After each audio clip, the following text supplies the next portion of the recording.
Hi everyone. Today let's look at the problem group anagrams. Given an array of strings, group the anagrams together. You can return the answer in any order. To start with, let's understand what an anagram is. Anagram are multiple words which are formed by the same set of characters. So basically only the arrangements is different. For example, eat and tea are anagrams because both are made up of the same set of characters. Now you are given a list of strings or vector of strings which is eat, tea, tan, ate, nate, bat. What the output we are expecting is group these based on the anagrams and then return it. So for example, eat, ate, tea all form under the same anagram set. Similarly, nate and tan in another one and bat in another one. Okay, let's try to understand the intuition of this problem. So for this, first we should understand a concept called as frequency string.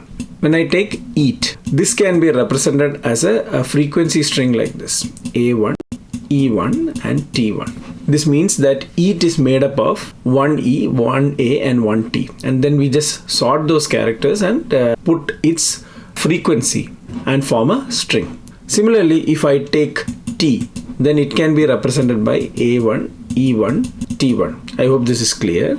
And now let's take another example, tan. This can be represented by A1, N1, T1.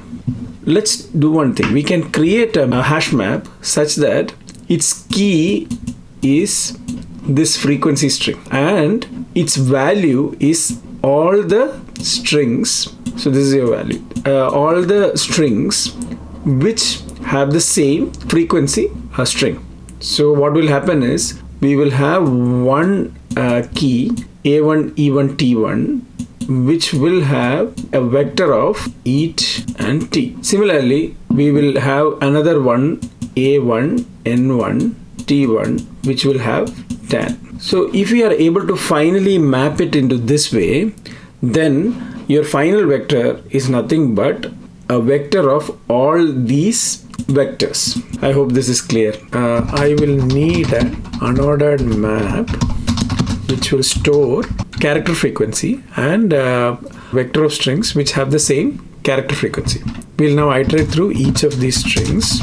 We'll write a function to determine the frequency string.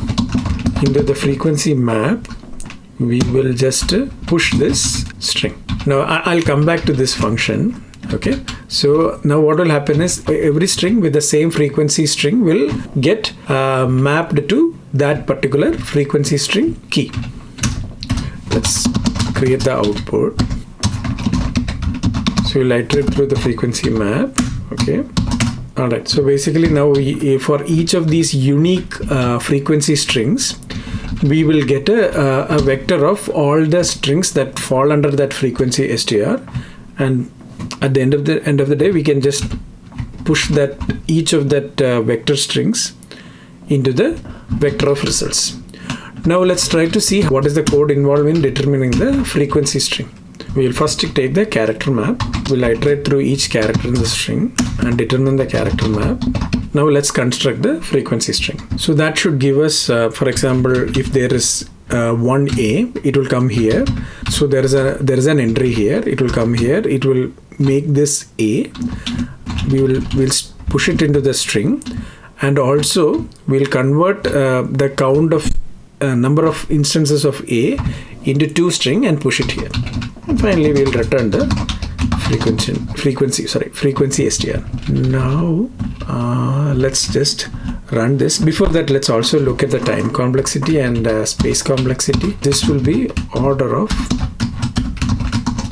NL, where n is the number of strings and L is the length, because we have to iterate through each character.